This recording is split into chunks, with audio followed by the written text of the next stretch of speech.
throw my bobby pin. Hi, Scott Orland with CINEMA-Magazin. The movie is called A Simple Favor, and as a favor to me, we have the lovely and talented Blake Lively here. There's the old adage of clothes make the man, so to speak, and when we first meet Emily, so much about who she is in what she wears. Talk about her fashion sense and what that demonstrates to her character. Well, for me, I was looking for something that was very distinct and iconic because she's a woman who's lived many different lives, and I thought, how could you get away with that? How could she get away with living so boldly and not being recognized and not being seen? And I thought the only way she could do that is if she had a very distinct look for each of her lives, so that as she stepped into another, she sort of set a precedent. So every single time you see her, you know you're going to see her in a three-piece suit with a bow tie and buttoned up and worn properly, so that if you saw her walking around in, you know, sweatpants and a t-shirt and a baseball cap, you would never look twice because you know, it's like Paul Feig, you know, he always has this look. I don't know what I would do if I saw Paul Feig in Kirkland's signature. You would just be, you know, completely shocked. So I thought she has to do that in order to survive. And I was looking for this look as iconic as Paul's, and I thought, well, why don't I just dress like Paul? So that was really, really fun for me. Also fun because we would show up on set sometimes wearing the exact same thing without it being planned. And then I would borrow accessories from him, like his walking stick or his, you know, pocket watches.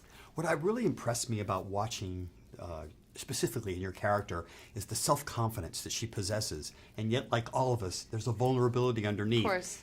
You'll have to see the movie to understand about peeling away. So talk about, what is self-confidence? What does that mean to you? When did you think that you first grabbed onto the skin of it?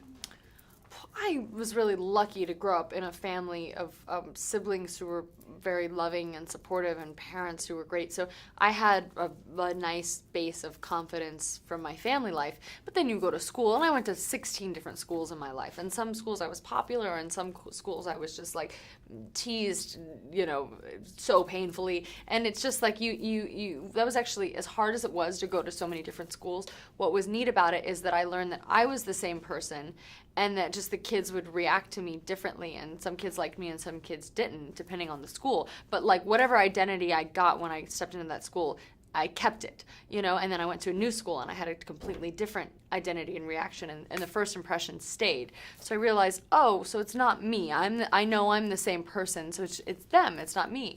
And that was actually like really helpful. It doesn't mean that I'm not without, you know, a gaggle of insecurities, but there was something nice in knowing that like confidence is sort of there all along, but other people can undermine it or not, but it's their issue, not yours. When you see the movie, one of the aspects that she has the most confidence is making a drink, thus the setup that we have here. Yes, doing that. The setup. When did you learn, I mean, was that a skill set that you kind of had to learn for the movie, or are you a good drink maker? I think I'm a good drink maker because I'm a good cook, but like more of like a cocktail I love mixing flavors, so I love muddling different berries or citrus things, or like shaking egg whites to meringue them and pouring them in a little something, but I don't actually drink.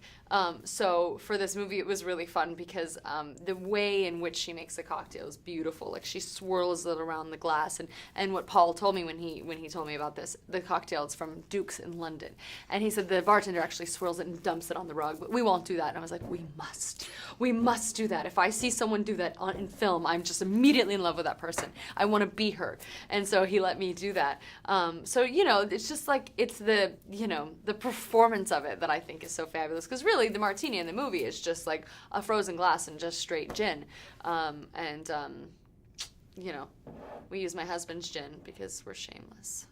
And because it's the best. And your husband would be? What's his name? I always forget. Anyway, as long as we remember your name, Blake Lively, congratulations on the movie, so much, terrific Scott. performance. Good to see you. And this is Scott Orland. Until next time.